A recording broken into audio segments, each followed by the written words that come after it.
Hello YouTube, this is Goddard Radio Moscow here again with another beer review for you. Now, since it's the 1st of December today, I thought it'd be quite cool to start off the month by doing one of the Christmas seasonal beers that comes out. And this one actually comes to you from one of the Scottish breweries that I've not done a review for yet, and I've actually never had anything from this brewery, although I've heard very, very good things about some of their ales.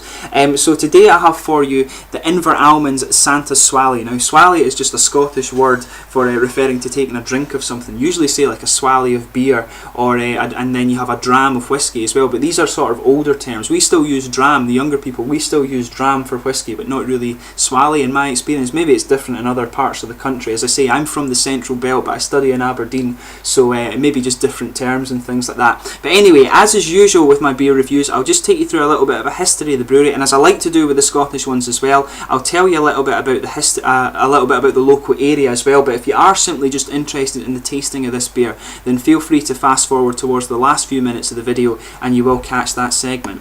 But anyway, the brewery is located in Perth, which is right in the heart of Scotland. I always describe Scotland as looking like a monster's head for those of you watching outside of the country, and Perth literally is right bang in the middle of the monster's head. It's sort of, if you follow the River Tay, which is the one that goes in the monster's mouth, and you follow it right to the middle of the country, the mainland part of the country, this is where Perth is.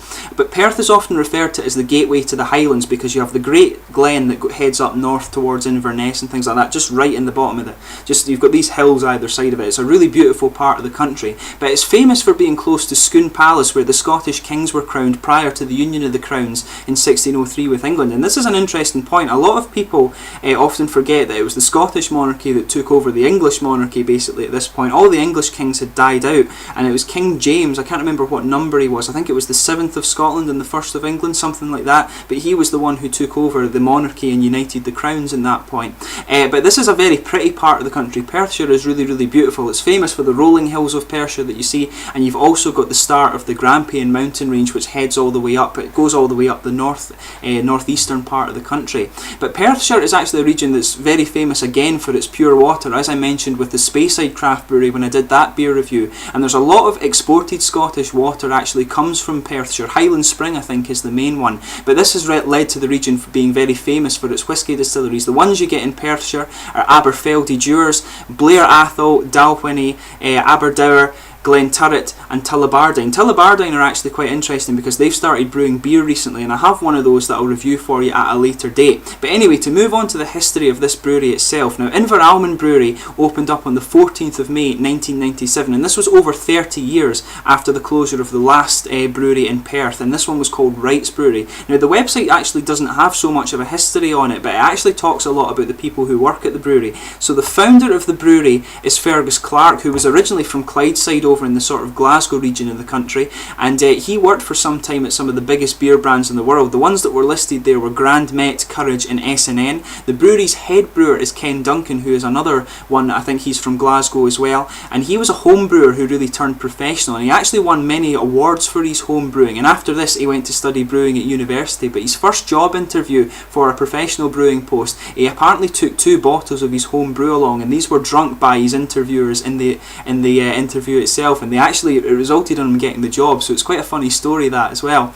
But they have 2 other brewers, Richard Barnes, who joined in 2004, and Malcolm Scrivens, who joined in 2005, both of whom are English. And they also have a trainee brewer, Graham Hurstwood, who is from Edinburgh, and they have 2 draymen as well. Now, for those of you who don't know, the dray was the sort of flatbed truck that they used to deliver the beer on. So for the delivery people, some breweries refer to them as the draymen, but John McDuff and Johnny White are the delivery men for the Inveralmond Brewery. And they also have an office manager called George, whose identity is written down as classified according to the brewery website. He's got his photo all dotted out and everything like that. I'm not sure exactly what that's all about, probably just an office joke or something.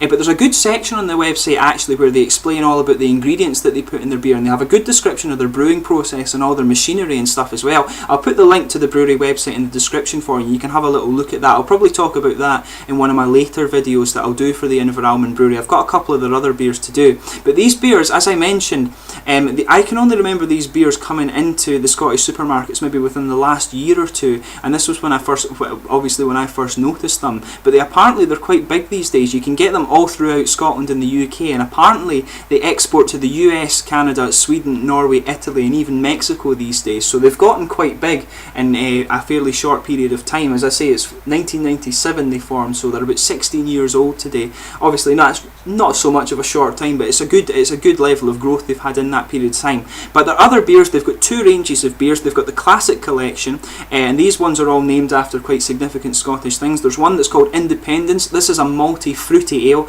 Ocean, which is a golden ale. I have one of those to review for you at a later date. Thrappledowser, which is the thrapple is the Scottish word for throat, and this is a golden ale. Basically it's called the throat dowser, if you like. They have Leah Fail, which is and that is the Gaelic term for the Stone of Destiny, which the Scottish kings used to sit on when they were crowned, and this is a dark ale. They have Sunburst, which is a Czech style pilsner, and interestingly this is the only Czech style pilsner that you can get from any Scottish craft brewery. And they also have Black Friar, and this is referred to as a wee heavy. This is just a Scottish term for you'd probably see it in other countries being described as a strong Scottish ale in this sense. But they also have their seasonal beers. This is a member of that range, obviously. The other three, you have Duncan's IPA, which is named after the head brewer, obviously. You have Inky Pinky, which is a summer ale, and you have Pundy, which is a copper strong ale. But anyway, let's get on with this beer. I'll just let you have a little look at the artwork and stuff like that just now. I'll just bring the camera up and let you have a little look at that. So as you can see, it has Santa sitting in his chair there, just enjoying a tankard of beer. He's obviously been out working hard. It has a little bit of a description on the back. It says, as I mentioned in the review, it says Swallie is the Scots term for a drink. Santa's Swallie is a dark copper coloured Christmas beer brewed with hints of seasonal nutmeg and cinnamon and kettle hop with fugels. Everyone at the Inveralmond Brewery wishes you a happy Christmas and a wonderful new year. Apparently this one is actually only available in December. Usually most of the Christmas beers, I think, I didn't realise that they're actually only available in December. I thought they would be available in November and sort of early January and things like that as well. But just to let you have a little closer look at the artwork, the brewery actually quite like using the Celtic imagery on their bottles and stuff. You can see the symbol there. If I just bring that up closer to you, maybe it's better to show you this one up here. And the bottle cap, for those of you wondering, is exactly the same as that. But yeah, as I say, they like their sort of Celtic imagery. But let's get on with the tasting of this guy. This one is a 4.3% Scotch ale, it's described as, or a Scotch Christmas ale, I guess you could describe it as. It uses First Gold and Fugel hops with pale ale, dark crystal and wheat malts. And as I said, it's only available for December, and nutmeg and cinnamon are used in the brewing process as well. But let's get this guy open. There we are. Pop the cap off. I thought that was going to go flying away there. But anyway, let's get this guy out and get on with the tasting here. Quite interested to try my first beer from this brewery. Let's just swirl up the last little bit. Get a wee bit of head on it. Expecting a bit more head than that, but anyway, doesn't really matter. But as you can see from the colour of this one, you can it's actually got quite a nice smell coming off of it when you bring it out. As you can see, I'll just check that you're seeing this in the light again. As you can see, it's a nice sort of it's a really sort of nice coppery amber colour. There is some, it's actually quite hazy to be honest. It's not too transparent, but you can see some just little bubbles coming up from the bottom there, going up to the bottom of the head. The head is a half finger head, I would say. It's quite foamy actually, not really any big bubbles in there. So let's give the guy a little smell. Yeah, you can actually, it smells very sort of nutmeggy and cinnamony. Very sort of, it's quite a bit of spice from the cinnamon actually. But you can pick up, there's some sort of bready notes and caramel in there as well. There is some sort of fruitiness, maybe citrus, lime-ish sort of smell to it. And you can pick up some of the yeast as well. There maybe is like a little bit of a woody element to it. It's not a very sort of pungent aroma, if you like, but it is kind of light, but it's quite, I think it's a little bit complex at the same time. But mainly you're getting the sort of cinnamon spice, and I think I can pick up the nutmeg as well. Maybe that's sort of mixed in with the kind of bready notes I'm picking up. But there's some caramel and some sort of citrusy, limey fruits in there too. It's quite an interesting one actually. I've never really smelt one that tastes like that. I've never smelt one that's had that kind of aroma before. But let's give this guy a taste.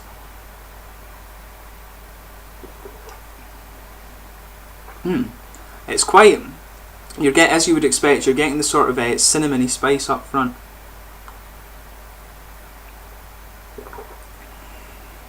yeah, a big bit of spice up front. And you can pick up the nutmeg as well, but the nutmeg's actually very faint. It's mainly the cinnamon you're getting out of this one.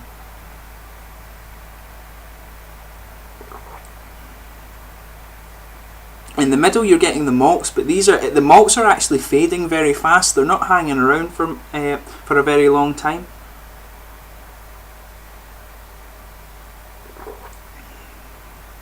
But yeah, in the middle you're starting to get, there is just that little bit of caramel breadiness, but as I say, it doesn't stick around for a very long time. But when you're going in after that, you're starting to get the little bit of sort of citrusy, limey bitterness coming in at the end of the beer.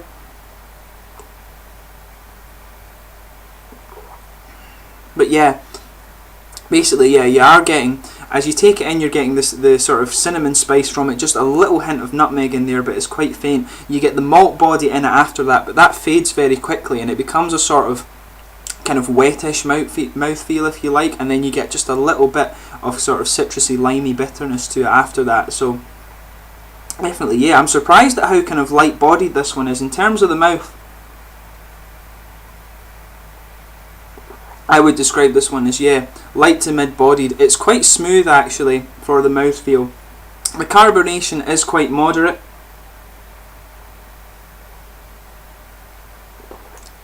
Yeah, you're getting just a little bit. It's sort of throughout the taste, if you like. It stays with you all the time, but it's very, very light, very kind of light, moderate carbonation. You can just feel it, but it's not contributing so much to the actual flavours and stuff of the beer, I would say.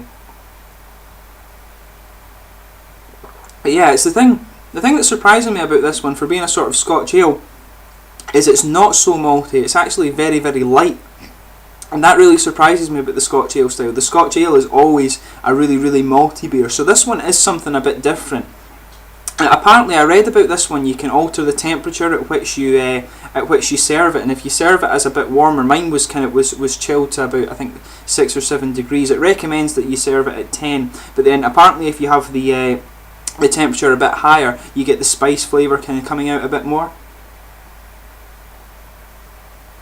or it kind of complexes out a bit more. But as I say, this is quite a nice one. It's quite interesting to have a really, as I say, it's unusual in the sense for a Scotch ale that is so light, so it's quite interesting to have the sort of Christmassy beer being a really light one. This is a very, very drinkable beer.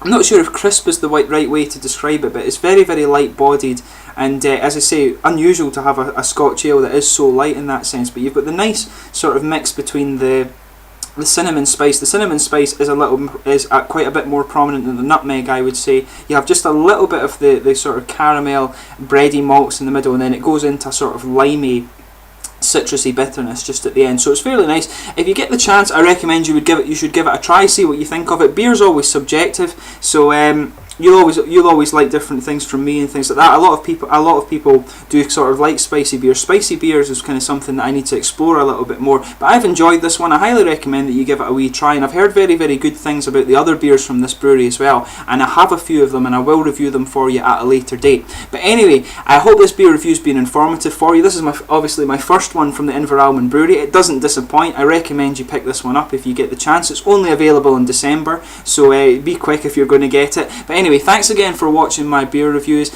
I'll be reviewing another one tomorrow. I've got some quite interesting Scottish beers for you to do over the next little while, and I've also got a very interesting Bock beer that will appear in the next few days, so hopefully you'll want to tune in for that. But as usual, please like, subscribe, share, all the usual YouTube stuff. Let me know in the comment section your own thoughts on this beer. I'll be back tomorrow with another review, and I'll catch you soon. Cheers for watching.